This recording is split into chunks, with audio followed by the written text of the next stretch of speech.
नमस्कार मित्रों, मैं हूं कमल दुबे, आपका ज्योतिष मित्र। सौभाग्य सलाह में आपका स्वागत करता हूं। प्यारे मित्रों, आज का हमारा विषय है तुला लग्न की कुंडली में लग्नेश का 12वें भाव में फल। तुला लग्न इसलिए बना क्योंकि लग्न में ही 7 नंबर की राशि या तुला राशि विराजमान है और इसके स्वामी ग्रह हैं शुक्रदेव। सबसे पहले शुक्रदेव के स्वभाव के विषय में आपको बताते हैं कि शुक्रदेव का स्वभाव क्या है, क्योंकि कोई भी जातक तुला लग्न में अगर पैदा होगा तो शुक्रदेव का स्वभाव लेकर के पैदा होगा। शुक्रदेव का स्वभाव है भौतिक सुख, वैवाहिक सुख, भोग विलास, शोहरत, कला, प्रतिभा, सौंदर्य, रोमांस, काम वासना, फैशन डिजाइनिंग, धन व लक्ष्मी के कारक शुक्रदेव हैं। अगर किसी भी तुला लग्न के जातक के शुक्रदेव शुभ हुए तो सबसे अधिक धन की वर्षा उनके जीवन में होगी, क्योंकि लक्ष्मी के कारक हैं शुक्रदेव भगवान। और कुछ बात करते हैं, कुंडली में 12वें घर पर विशेष आधिपत्य रहते हैं। कहने का मतलब है कुंडली का जो यह 12वां घर है, यहाँ पर शुक्रदेव विशेष आधिपत्य रखते हैं या 12वें घर के कारक ग्रह हैं। यहाँ से हम लोग शय्या सुख को देखते हैं और खर्च भाव को देखते हैं। व्यक्ति भोगी होगा, विलासी होगा, ऐश्वर्यशाली होगा और जीवन में जो भी भौतिक सुख हैं उन सब चीज़ों को अगर प्राप्त करेगा तो बिना खर्च के तो संभव है नहीं। इसलिए विशेषतः शुक्रदेव 12वें घर या खर्च भाव पर अपना आधिपत्य रखते हैं। और समझते हैं 27 नक्षत्रों में भरणी, पूर्वा, फाल्गुनी, पूर्वाषाढ़ा नक्षत्र के स्वामी हैं। कहने का मतलब है 27 नक्षत्रों में शुक्रदेव 3 नक्षत्रों के स्वामी हैं। और बात करते हैं मीन राशि में यह उच्च के होते हैं। मीन राशि 12वीं राशि है, उसमें यह उच्च के होते हैं। और तुला राशि और मिथुन राशि में यह स्वगृही होते हैं, लेकिन मूल त्रिकोण की जो राशि है यह इनकी तुला राशि है। कहने का मतलब है तुला राशि में शुक्रदेव सबसे अच्छा परिणाम अपना देते हैं। और कन्या राशि में यह नीच के होते हैं। शुक्र देव का गोचर 23 दिन का होता है। जब एक राशि से दूसरे राशि में परिवर्तित होते हैं तो परिवर्तन के बाद वह 23 दिन तक उस राशि पर रहते हैं।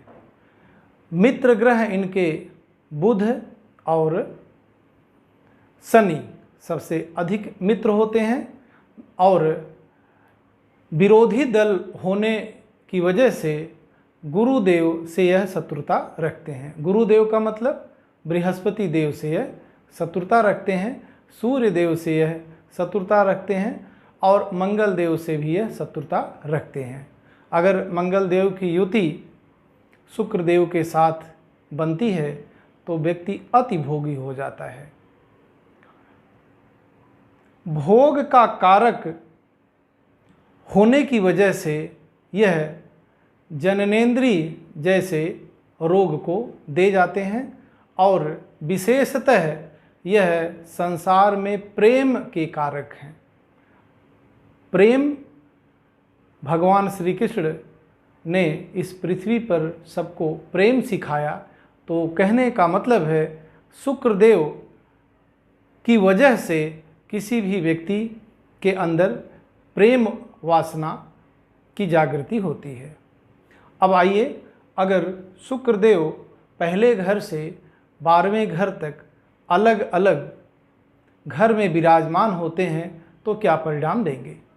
अगर शुक्रदेव पहले घर में ही तुला राशि में ही विराजमान हो गए तो व्यक्ति ऐश्वर्यशाली होगा, व्यक्ति भोगी होगा, व्यक्ति को भौतिक जितने भी सुख साधन हैं सब उसको प्राप्त होंगे, व्यक्ति धनवान होगा और व्यक्ति का समाज में बहुत ही मान सम्मान होगा।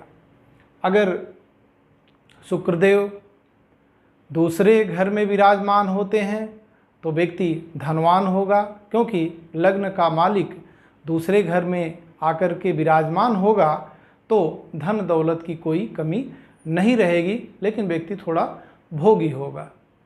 अगर शुक्रदेव तीसरे घर में आकर के विराजमान होते हैं तो परिश्रम के माध्यम से व्यक्ति समाज में बहुत कुछ बनाएगा, बहुत कुछ करेगा, क्योंकि यहाँ पर बृहस्पति देव की राशि धनु राशि है। थोड़ा सा संघर्ष तो रहेगा, लेकिन फिर भी व्यक्ति अपने परिश्रम के माध्यम से जीवन में बहुत कुछ कर जाएगा।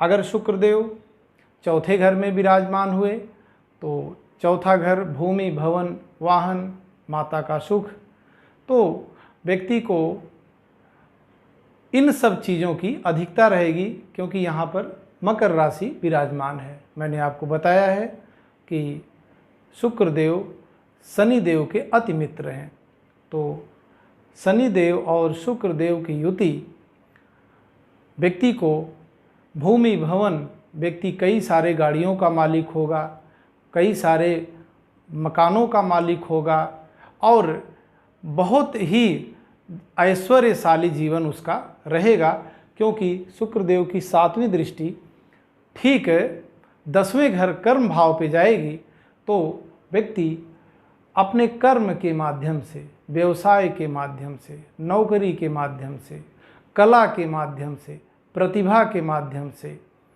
समाज में धन दौलत ऐश्वर्य सब कुछ आसानी से कमा लेगा।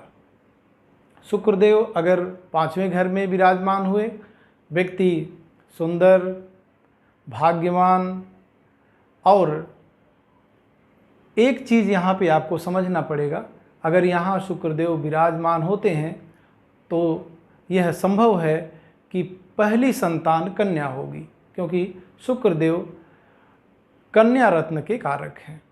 अगर शुक्रदेव छठे घर में विराजमान हुए, मीन राशि आती है, उच्च की राशि है, इस घर को बढ़ाएंगे। कहने का मतलब है यहाँ से रोग, ऋण, शत्रु, लंबी बीमारी को देखी जाती है, तो इस उच्च होने की वजह से इस घर को बढ़ाएंगे जरूर, लेकिन यहाँ से जो उनकी 7वीं दृष्टि जाएगी तो ठीक 12वें घर में जाएगी। व्यक्ति जीवन भर पैसा कमाएगा, खर्च भी खूब करेगा।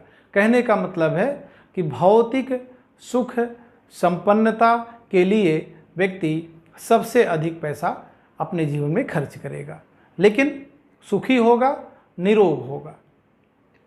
शत्रु होंगे भी तो शत्रु से वह कभी भी पराजित नहीं होगा।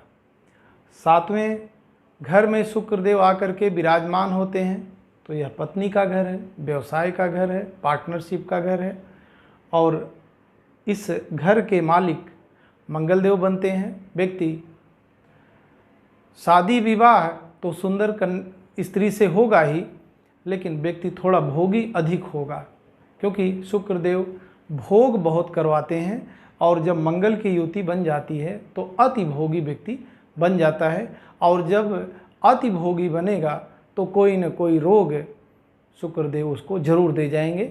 इसलिए शुक्रदेव की प्लेसमेंट अगर यहाँ पर होती है तो स्त्री सुख तो बहुत रहेगा, लेकिन व्यक्ति भोगी रहेगा। इसलिए भोग अत्यधिक अगर उसके जीवन में है तो उससे बचना चाहिए। शुक्रदेव अगर 8वें घर में विराजमान हुए तो यहाँ से आयु, मृत्यु और रहस्यमय विद्या के विषय में अध्ययन किया जाता है। तो व्यक्ति रहस्यमयी होगा, और अपने रहस्यमयी होने की वजह से धन तो बहुत कमा लेगा। हो सकता है वह बाह्य आडंबर फैलाकर भ्रम में डाल करके धन दौलत अधिक कमाए, लेकिन धन दौलत की कोई कमी नहीं रहेगी और आयु भी उसकी ठीक ठाक रहेगी। यही शुक्रदेव अगर 9वें घर में विराजमान हुए तो यहाँ पे मिथुन राशि आती है। और मैंने आपको बताया है कि बुध देव शुक्रदेव के अति मित्र हैं। शुक्रदेव यहाँ विराजमान होकर के भाग्यशाली बना देंगे, ऐश्वर्यशाली बना देंगे, पैतृक संपत्ति के अधिक से अधिक मालिक बना देंगे और पिता द्वारा अर्जित धन व्यक्ति को सहज ही मिल जाएगा। कहने का मतलब है अपना परिश्रम और पिता ने भी जो जीवन में परिश्रम किया है सबका सुख उस व्यक्ति को सहज ही प्राप्त हो जाएगा।